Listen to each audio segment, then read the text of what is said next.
We start with a developing story out of the United States, and Donald Trump has been charged over his handling of classified documents after he left the White House in 2021. Speaking on US media, his lawyer confirms 7 counts, including obstruction, making false statements and conspiracy, although these have not yet been made public. Mr. Trump says he's been summoned to appear in a federal court in Miami on Tuesday and has defiantly protested his innocence. Our North America correspondent Jessica Parker has the story. The bombshell post on social media that set headlines running. Now, earlier this evening, the news came from the defendant himself. Donald Trump told his millions of followers on Truth Social that he was going to be indicted. A sealed indictment has charged the former president of the United States in what is reportedly a 7-count indictment. Our breaking news tonight, the federal indictment of Donald Trump. The first time in American history that a former president has faced federal charges. Donald Trump declaring he'd been indicted over what he calls the boxes hoax. It was all a big hoax. You had 2 impeachments, and they lost and we won. And we had tremendous support. But that was a hoax and a scam. So I just want to tell you, I'm an innocent man. I did nothing wrong. Donald Trump's Mar-a-Lago resort in Florida. This case is about the potential mishandling of classified files after he left office.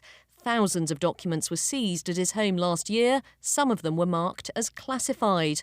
While an indictment hasn't been published, Mr. Trump's lawyers believe the former president's facing obstruction, false statement and Espionage Act charges. He's due in court in Miami on Tuesday. Speaking to reporters in Moscow, Kremlin Press Secretary Dmitry Peskov said the blast can only have a negative impact on talks to renew the deal. You know that this topic figured as an integral part of the half of the deal that concerned us. So this is yet another complication in terms of the extending the deal. Right in the middle of the we presidential don't know season. what kind of destruction there is. We don't know what the Ukrainian side is going to do next, Mr. Peskov added. Supporters. Polls suggest he's currently leading the race to secure the Republican nomination. That's after already being indicted in a separate case earlier this year in which he also denies wrongdoing. The first former president to be charged with a crime while he fights for re-election.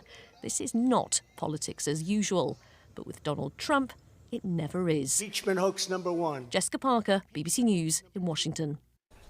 So how will the former president's second indictment affect his run for the White House? Is our North America special correspondent, Katty Kay. We have a long campaign ahead of us, another 17 months of this election campaign. There could be yet more indictments that come the president's way. And I think it would be foolish to say now that we know how this is going to turn out politically. We can look at what's happened in the past, and what's happened in the past is that whenever Donald Trump has faced legal problems or other incidents like this, it hasn't really affected his popularity with the base of Americans who support him. The last indictment back in April barely moved the needle one way or the other in terms of his poll numbers in comparison to Joe Biden, for example. So I don't think we know yet. It is possible that the cumulative nature of the scandals and the legal problems facing Donald Trump could eventually chip away at some of those people who might have voted for him. You can think of, people always talk about, the apocryphal suburban woman in the suburbs of, Philadelphia or Atlanta or Milwaukee or Phoenix, those key cities and key states that are going to be in play next year. And how will they feel if there are multiple indictments against the former president? But I do think we should also point out that at the moment, the president thinks this is going to work in his favor. The Truth Social posts that he has put out come with a little button which allows you to donate to his political campaign.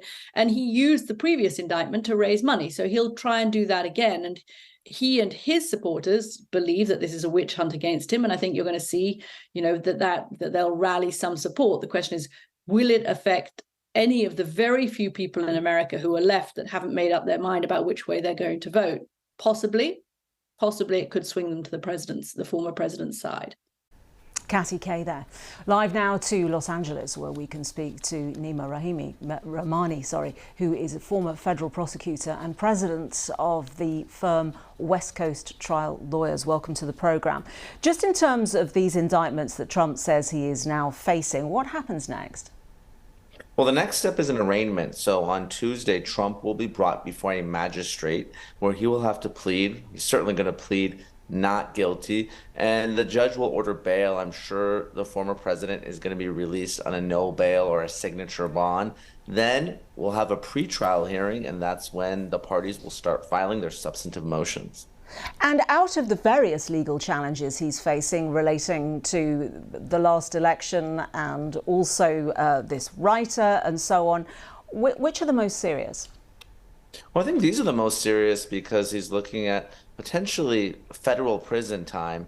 And these are also the most readily provable charges. If you're comparing the Capitol riots or trying to overthrow the 2020 election, or even the fraud case that the Manhattan District Attorney has filed, this case has the most evidence. And because of Trump's own words, the recording that was reported last week where Trump was discussing a classified document related to the invasion of Iran, but as well as his own social media post where he says, I had these documents, but I had a legal right to do so because I could declassify them. And in terms of his run for the White House, how can the two things coexist?